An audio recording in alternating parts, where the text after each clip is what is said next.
Olá família, tudo bem com vocês? Comigo está tudo ótimo, graças a Deus. Hoje eu vou responder mais uma pergunta que é muito realizada aqui no Manual do Casamento. Seu cônjuge pediu divórcio, e agora? O que fazer? Será que pelo fato de ter se pedido divórcio agora acabou de vez? Será que você deve conceder o divórcio? Deve assinar o divórcio? Deve resistir ao divórcio? E agora? Bem, eu já quero começar dizendo para você o seguinte: o divórcio nada mais é do que uma formalidade de acordo com o país que você estiver. Existem países onde a separação ocorre e não se faz necessário um divórcio. No Brasil, onde residimos, de fato o divórcio se faz necessário, desde que você tenha realizado, obviamente, um casamento com registro civil. Se porventura você estiver uma união estável, o procedimento é diferente. Mas fato é que a Bíblia ensina e deixa claro que um casamento, a partir do momento em que Deus uniu o homem e a mulher, ele só pode ser desfeito mediante a morte de um dos cônjuges. Você pode argumentar: mas houve adultério, mas ele foi embora, mas houve agressão física. Não importa a razão pela qual vocês se separaram. Aos olhos do Senhor, ele simplesmente enxerga que existe uma crise nesse relacionamento, que vocês ainda são uma só carne, que de fato princípios que Deus tenta nos ensinar, que seria o perdão, a misericórdia, a compaixão e tantos outros, que nós podemos aí enumerar inclusive como características do amor ou até mesmo frutos do Espírito, Deus olha e vê que nós não estamos praticando isso no nosso relacionamento. Então, enquanto os dois estiverem vivos, eles são uma só carne. Então, se divorciar, não vai sofrer consequência nenhuma. Agora, uma situação importante que nós devemos considerar, Amós, no capítulo 3, do verso 3, diz assim que: como andarão dois juntos se um não tiver de acordo? Com base nesse princípio, então nós entendemos que se um quer ir embora, de fato não resta muito ao outro o que fazer. Se nós vamos para 1 Coríntios no capítulo 7, lá Paulo inclusive ele escreve: se porventura um marido descrente quiser se apartar da sua mulher, não há muito que ela fazer a não ser aceitar a separação. Agora, é importante destacar que a Bíblia em nenhum momento diz que, havendo um divórcio ou uma separação, qualquer uma das partes estariam livre para se casar novamente. Isso é um assunto diferente. O que eu estou querendo dizer aqui para você é que a formalidade de um divórcio não altera, não anula o matrimônio, não altera o fato de que vocês dois são uma só carne até a morte. Simples assim.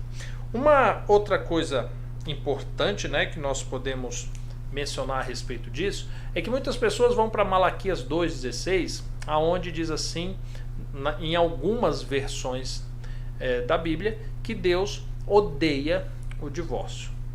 Nós, no canal, já fizemos um estudo acerca de Malaquias 2,16 nos textos originais e já comprovamos que o texto foi traduzido em determinadas versões como divórcio, em outras como repúdio, mas que o texto no original significa que Deus odeia aquele que despede ou aquele que manda embora a sua esposa.